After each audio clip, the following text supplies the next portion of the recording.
You wake each morning, yet feel hollow, as if life itself conspires against you. Do you not see? It is not the world that drains you, but your own surrender. You have traded struggle for comfort, courage for ease, and in that bargain, your strength has fled. The question is not why you feel weak, it is why you still accept weakness as your lot. Every day, life seems to press down upon you, leaving you tired, drained, and unfulfilled. But the source of this weakness is not outside, it is within. You feel feeble because you have chosen the path of least resistance, surrendering to comfort instead of embracing challenge. The world offers struggle, and struggle alone awakens the spirit, yet you shy away fearing pain, humiliation, and effort. In seeking ease, you have denied your own nature, the vital instincts that demand action, risk, and exertion. Every time you avoid difficulty, you shrink, and every time you pursue convenience over conflict, you weaken your inner resolve. Society praises safety, conformity, and the gentle lull of mediocrity, and you have listened, molding yourself to the expectations of others rather than the call of your own power.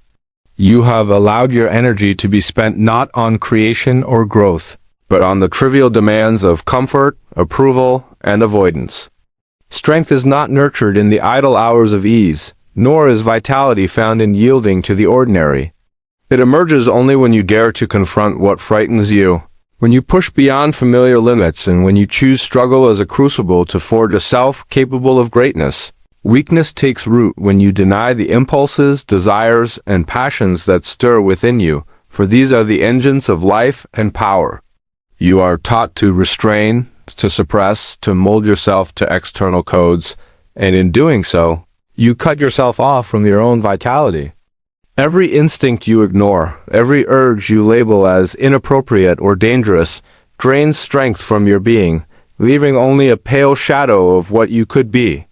You fear the fire inside, the chaotic force of your own drives, and instead of mastering them, you bury them beneath layers of conformity and self-repression. Yet it is precisely these instincts, the hunger for creation, the will to struggle, the daring to assert, that hold the key to true power. To reject them is to walk a path of feebleness, a life constrained by half measures, by hesitation, by perpetual self-denial.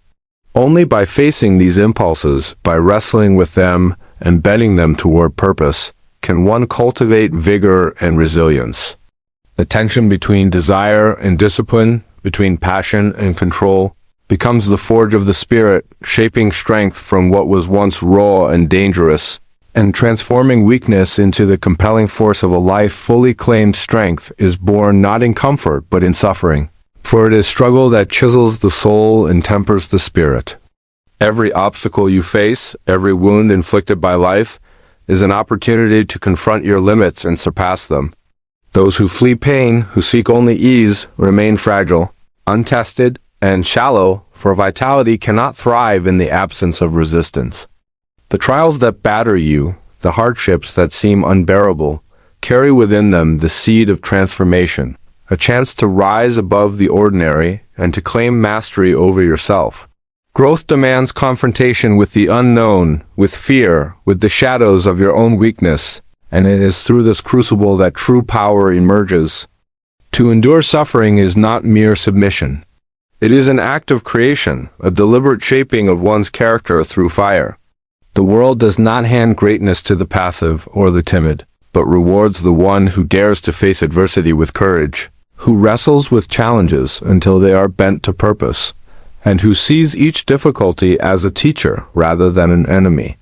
Only by embracing struggle as a constant companion rather than a curse can one cultivate the inner vigor, resilience, and fortitude that separate the strong from the feeble. Weakness festers when one submits to the dictates of the crowd, when the voice of the herd drowns out the call of the self.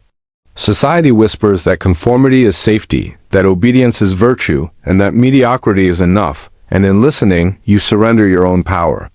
The morality of the many demands that you shrink, that you dilute your instincts, that you measure your life by the standards of others rather than by the measure of your own potential. Every time you bend to the expectations of the masses, every time you suppress your own judgment to blend in, your vitality is drained, and your spirit becomes smaller, flatter, less capable of greatness.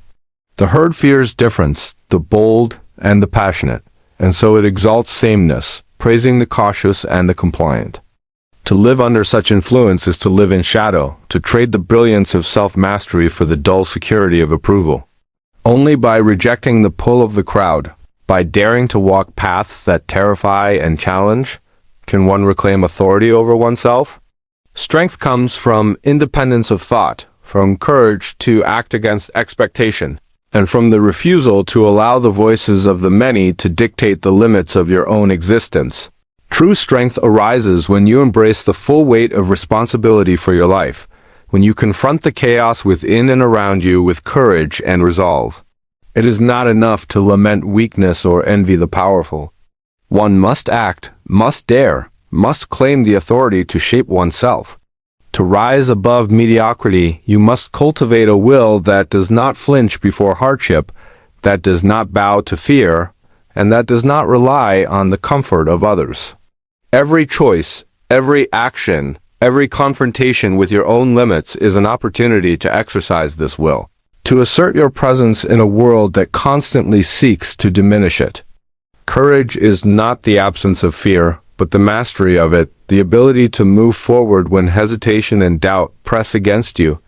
By facing yourself honestly, by acknowledging your flaws and your desires, and by daring to transform them into sources of power, you begin to transcend weakness.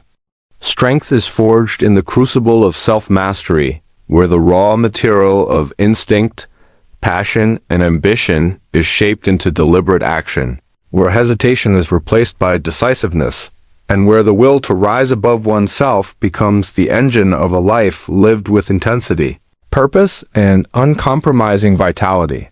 The path to strength is neither easy nor comfortable, for it demands that you confront the truths others shy away from, that you wrestle with your own fears, and that you rise above the seduction of ease. Weakness is not a condition imposed by the world, but a choice born of surrender, conformity, and avoidance. To claim power over yourself, to awaken vitality where there was once apathy, you must embrace struggle, honor your instincts, and dare to act with courage and purpose.